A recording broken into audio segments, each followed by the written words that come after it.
And California is bankrupt now. And their law requires between state funds and the employer that you are paid for your entire 90 days of family medical leave. I think they have a disability tax as well where you pay into, if I remember correctly. So you pay into the system.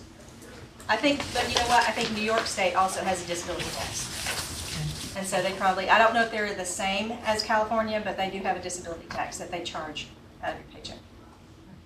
So what we're looking at is these are benefits that you would have to consider when you're looking at your benefits budget. You'd have to include that employer's portion of your FICA and Medicare tax so that you can include that expense. You'd have to include, and one of the ways I wanted to illustrate is you've got both employee and employee expenses here. So EE is employee and ER is employer.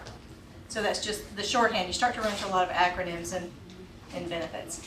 But you can see where they share the expense. That unemployment is completely covered by the employer, workers' comp is paid by the employer, COBRA is paid by the employee, unless you get into a situation where it becomes advantageous for the employer to pick up that expense. And this is one of the things where you run into from experience. You may run into a termination of an employee that is a messy thing. And what happens is, because it's a messy thing, it could be a variety of different reasons. But maybe there's some litigation going on, maybe there's some other issues between the employer and the employee. And so what happens is they may negotiate and the employer picks up COBRA for a while as part of the deal. So one of the things about human resources, and I was a very black and white person when I first started in it, so I had to learn that it's a very un-black and white place, that there are a lot of gray areas. I mean, everything that we work for is to try and create consistent rules and consistent handling and fair and equity handling of employees and make sure everybody gets the same thing. But the reality is we're working with people on a day-to-day basis and those rules get bent. I mean, we've all seen it, you know, the supervisor who favors somebody and lets them bend the rule a little bit and use sick time when they're not supposed to. We've all run into that stuff. Now, the things that we're, as HR people, that we're supposed to try and guard against is somebody using those rules and abusing them, using them inappropriately. But they're also there for, as a tool, to work with a situation to try and resolve it. So it's sort of that dual edge.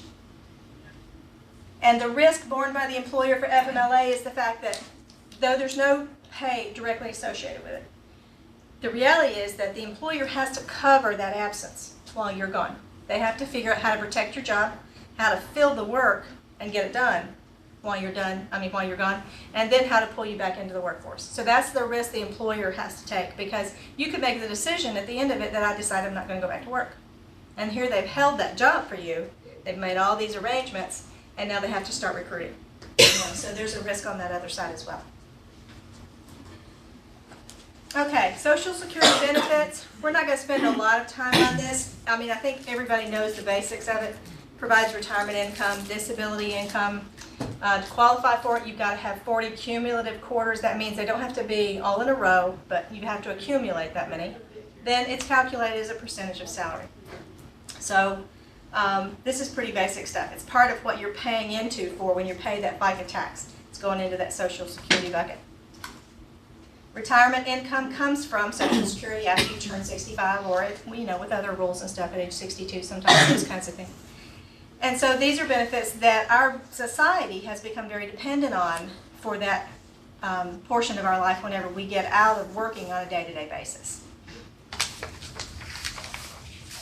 Disability benefits may also be paid out of Social Security, depending on if you get into a situation, or if you have an employee who gets into a situation where they're permanently disabled or could be disabled for a lengthy period of time, then Social Security benefits can be given to the employee because of disability. And sometimes this lasts a lifetime. Sometimes it might be temporary, but you also may get into coordinating disability benefits from a long-term disability policy or from a retirement disability closure or clause with Social Security as well. So you might have multiple ways an employee can end up with disability payments depending on how the employer's benefits are put together, what kind of package they have.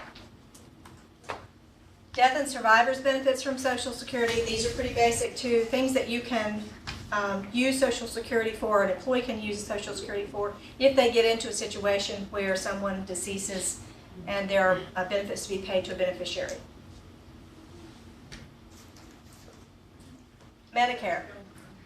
Medicare is that other piece of the FICA tax. It used to be that FICA was 100% of it, and it had a limit of it of $65,000, or it might be up to $82,000 or something like that now. The Medicare tax is now completely separate and really doesn't have a limit at all, which means there's like 1 point, I forget what the percentage is, very small, but you pay it on every dollar, and it goes into the payment for Medicare. So it's deducted out of every paycheck.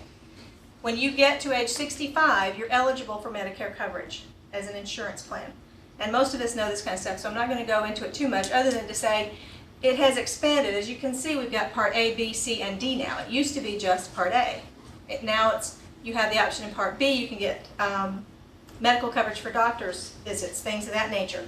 Part C is a new product that came in about 10 years ago where you can actually use managed care plans. So they're trying to find ways to manage this population as it grows. And then in, I think it was 2006, where Medicare Part D came into effect for prescription drug coverage. And there are a lot of variations in the types of plans that you can choose in Part C and Part D. But there's, a premium that you have to pay.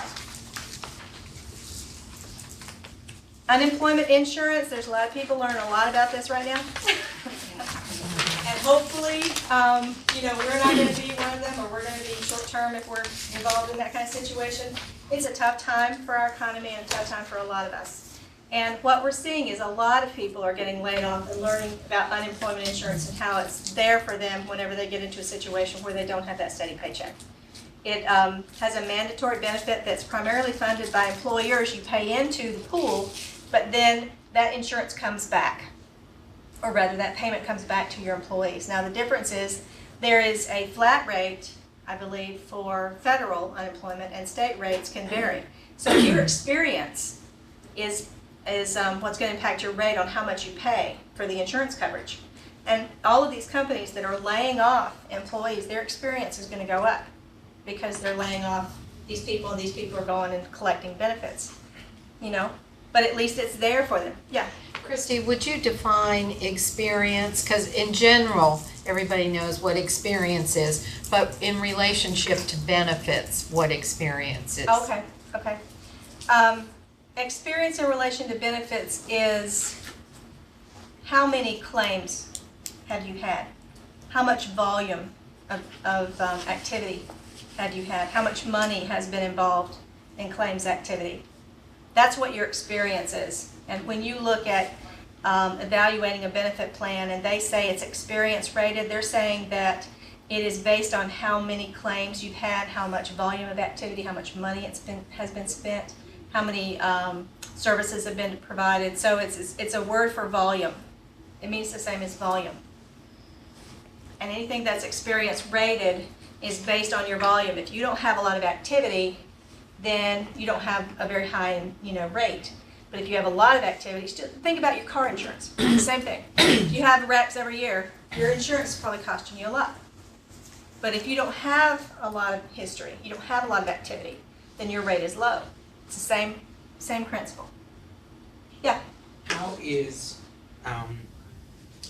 if you were to get unemployment from a job, how is the amount that you get determined? Go ahead. Is it determined by how many years that you've been working and paying into the plan, or specifically how long you've been with that company, or? It's a little bit of both.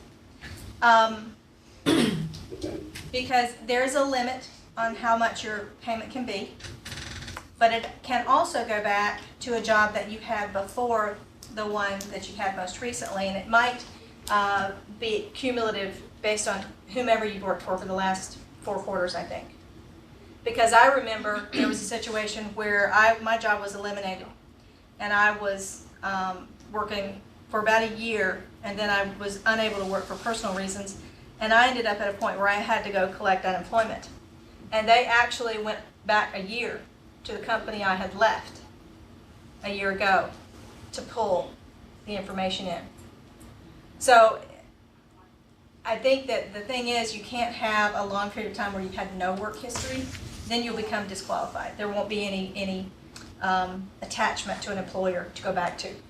But if you've got that history, Can a person's unemployment benefits, like can a company pay more for unemployment benefits than what that person was making with the company? can the company pay more, or are you thinking can Like if an employee was out and they was collecting unemployment insurance, can they end up paying because of their how long that the employee was paying into the plan, end up paying more than what that employee was making with the company? If I understand the question correctly, I think you're asking me if the amount of money that's paid out to the employee might equal more than what the employee earned on the inside. Is that correct? No. It's always going to be a percentage. And I can't see, because unemployment is limited in the 26 weeks period, I can't see where you would ever get to a point where it would exceed what you earned on the inside. And the idea is to incent you to go back to work, to not give you full replacement. So I don't think that would ever work out. I can't imagine how it would. Okay. Yeah. When, for the unemployment benefits, when the employee is dismissed for misconduct and they have to go through the appeal process and then they have to wait that whatever period of time or whatever, how does that affect the company? Does that affect the company in any kind of a way? Because they've been, say you appeal and then you're denied benefits. Okay, but then the state says, well, you have to wait this period of time and then we will offer you benefits. Okay. How does that affect the company or anything, does it? The experience eventually goes against you as well. As long as there's a payment being made, that's going into your experience as a company. So it just depends on, they'll evaluate your experience for a period of time. So it would probably be a timing issue as to whether or not it hits the period of time they're using to figure your rate. You know, they're looking at maybe the last 3 years or 12 months or whatever they're using to base that rate on. And if, you said you've got an appeal, then you've got a lag time before benefits start. If it misses that cutoff, it might not hit that experience rating, but it would hit the next year. See what I mean? But eventually, anything gets paid, it's going to go against your experience rating. And there's a cost to the employer too that you don't see when an employee files an unemployment claim. And that is the defense, the salary that the employer spends in having a manager and or an attorney and or a human resource representative show up at your hearing. You're not being paid to show up at the hearing. But the employer is still paying salaries to defend themselves if you file an appeal. Doesn't take much time to fill out that paperwork and send back the first response that says this employee was terminated for cause and what the cause was, or the employee resigned, or to ignore it.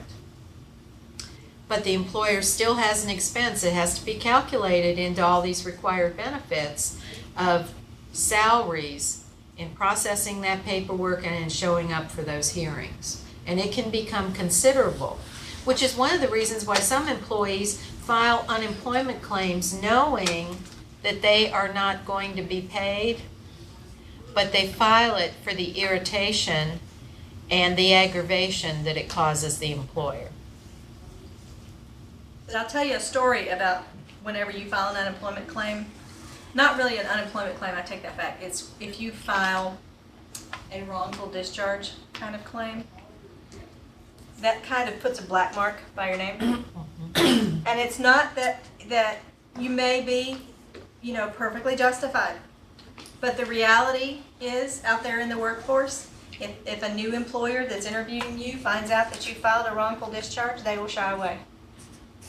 It's not, written in stone. It's just like, it's one of the things where the rules say this should happen, but what really happens out there on the street is this. How would they know unless you tell them? Could they pull that? Is there some type of record where they can pull and see how many claims you have filed? Is it public information? Litigation is public record. EEOC charges wouldn't necessarily be, but if you file a wrongful discharge suit, you're probably going to wind up in court, and that's public record. Yeah. I'll tell you one other record that is available to everyone. workers' compensation, every workers' compensation injury payment goes to the State Board of Insurance. It basically becomes public record.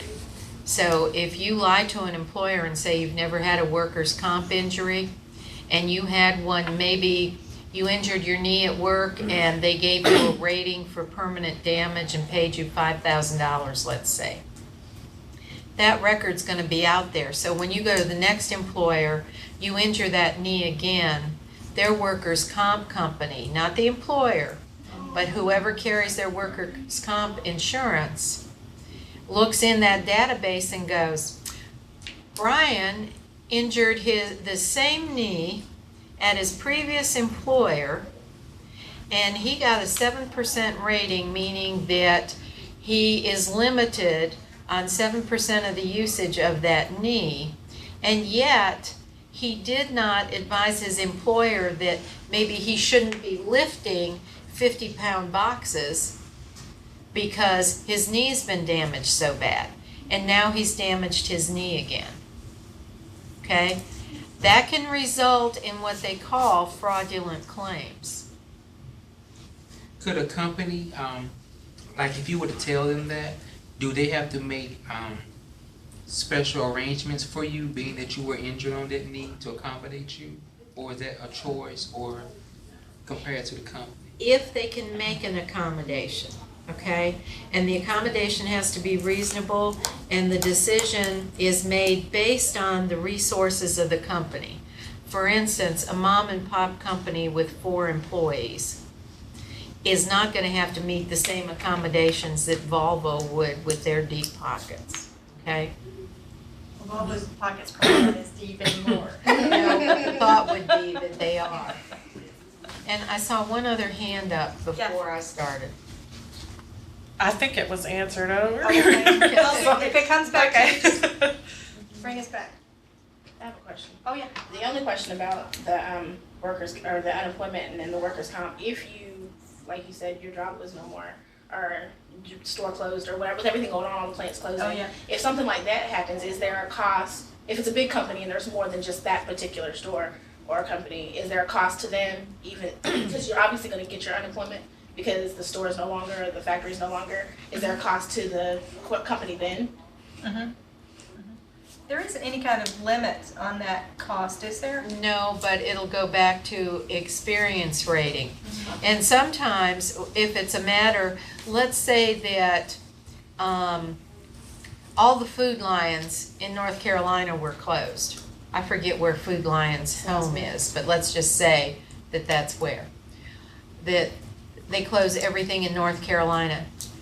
The state's gonna know that, and because of the number of employees, they are gonna have to use the WARN Act, W-A-R-N, because they're laying off more than 50 employees, and that's why you're seeing all these notifications of the big groups of employees being laid off. That's required by law. So don't you think that the state is gonna go back and immediately look at their experience record and immediately bill them for increased taxes? Because employers get quarterly bills anyhow to pay their unemployment taxes. And so they're going to check and make sure that quarter that they increase the bill. Now, if the company goes bankrupt, they're not going to be able to pay it, right? Well, the state still has to pay you whether the company has the money there or not. So the state, the taxpayers, wind up paying all of your unemployment instead of just a portion of it. Another interesting thing is I recently read an article about Nortel. You know, Nortel has filed for bankruptcy, and all of these people are concerned about their futures and the amount of money that they had and how long they've worked for the company and everything. And the article was talking about how with Nortel in bankruptcy, now people who are getting severance payments, people who are getting pension payments, they now become an uninsured creditor. So they have to stand in line with all of the other creditors that are trying to get paid from Nortel. They don't have any protection because they're a former employee. As a matter of fact, they have less protection than some of the other creditors. Wow. And we thought we had it bad. Okay, so let's see, we talked about workers' compensation a little bit. State insurance paid by the employer protects workers in a work-related injury or disease. Experience rated, we talked about that. Employees assume all costs, regardless of who is to blame. Now, this is one of those areas to really consider when you're thinking about risk. Workers' comp can be a very high-risk area because your experience is also going to be rated based on your industry. When you provide workers' compensation to a construction crew, your experience rate is going to be a whole lot higher for that industry than it is providing it to a bunch of typists. You know, it's based on also what kind of work they do. So as an HR person or a manager, if you're working with a group of people, the risk that you need to work against is to make sure there's safety training, to make sure that people, you know, we think some of this stuff is kind of bothersome. I always was bothered by it. But, you know, some of this ergonomic stuff, all of this other kind of stuff, it's really to protect against work-related injuries and disease. So there is real risk here that has to be managed. Yeah. With the workers' comp files, and it says that the employers assume all costs regardless of who is to blame. What if that company goes under and they have workers' comp bills that they have to pay for a lengthy period of time? Who pays it then? Most workers' comp policies are going to be fully insured policies through the insurance company. There are workers' comp programs that are self-insured. I do a lot of work with the government these days, cities and states, and there are a lot of them that seem to be using self-insured workers' compensation. But then they have a high level of risk management that's part of their makeup. You know, it's really fascinating because you're getting into working with organizations that are providing police and fire and, you know, fixing your roads and your teachers and all this other kind of stuff. So things that we just kind of don't think about. You know, they're there when we need them and we don't really think about it. But they're really out there working with these people, making sure they're trained, making sure they have safety classes, making sure they adhere to any kind of government standards they have to adhere to. Yeah. As far as being able to file a workers' comp claim, if you were with a company, and like you were saying, it depends on what type of work you do. Mhm. Say you was with a company, I just say car industry, or doing maintenance on a car. Okay. And if something happens to you where you go to the doctor and they say because of the length of the time that you've been with that company and the work that you do, you get injured, or it causes your injury, can that employee still file a claim? Or is that considered, you know, for them to be able to get the workers' compensation? The thing with workers' comp on filing a claim is it has to be timely. Uh-huh. Because if something has occurred, unless it's like a disease, a progressive kind of thing, if something has occurred, if an accident has occurred or pain or anything like that, you know, you run into people where they fall off a chair or something like that, oh, I'm not going to file it, you know. 2 weeks later, they're coming up with a sprain or something like that. The problem is that the employer has no proof that that accident occurred on their site because time has occurred in the middle. And that's the thing, that's why it's so important to file it, to fill out the paperwork, to make sure that the paperwork is timely completed, so that you've documented, or that employee has documented, that this occurred. That way, if anything comes up later, then you've got documentation. Just like if you were involved in a car accident and you decide not to go to the ER. Is there a legal time frame for that? What is to report that? There, Or to is it file 5 it once days it's or- reported? I'm thinking it's 5 days. 5 days? Yeah. That they have Unless to- there's a death, and then that's an immediate report to the state and the insurance company by law. I would hope so. And deaths have gone up. There's been articles in the newspaper. I think in our first class, I showed you an article where as the economy has gotten worse, North Carolina's death rate for workers' comp injuries has jumped. It was something like 42 to 54. I don't have the exact figures with me, but the numbers were something like that. That is a huge jump in deaths. The other thing that, as Christy was talking, I wanted to mention to you as a good example for workers' comp is carpal tunnel. Everybody know what carpal tunnel syndrome is? Okay, a lot of us are sitting here with pain from carpal tunnel syndrome, and it's from repetitive motion. Computer monitors. But one of the first things that the insurance company will say to you when they interview you after you put in a claim is, do you have any hobby that requires repetitive motion? For instance, do you do woodwork? Do you do needlework? your injury's not from being on that computer. Your injury's from the needlework that you do every night while you're sitting there watching television.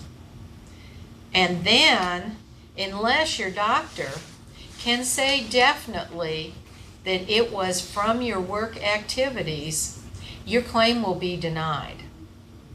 Now, the employer incurs an expense then too, because what do? You file that claim to have that ligament released under your health insurance.